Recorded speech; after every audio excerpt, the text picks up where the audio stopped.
ரொம்ப நாள் ஆச்சு ரெசிபி வீடியோலாம் போட்டு. கொஞ்ச நாளா உடம்பு சரியில்ல.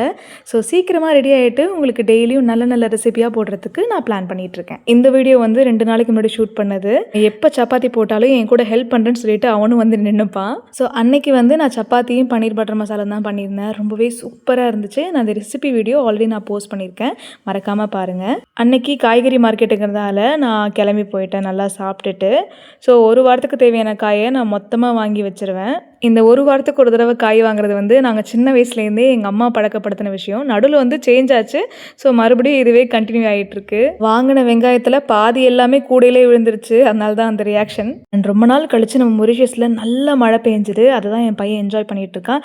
அதோட சின்ன சின்ன கிளிப்பிங்ஸ் இருக்குது, நான் உங்களுக்கு காட்டுறேன். நம்ம வீடியோ ரெகுலராக பார்க்குறவங்களுக்கு தெரியும். இந்த மலை நம்ம வீட்டு பால்கனி கிட்ட அப்படியே ஆப்போசிட்டில் இருக்கும். எப்படி இருக்குது பார்த்தீங்களா? ஸோ அன்னைக்கு நைட்டே மீன் குழம்பு வச்சுட்டேன்.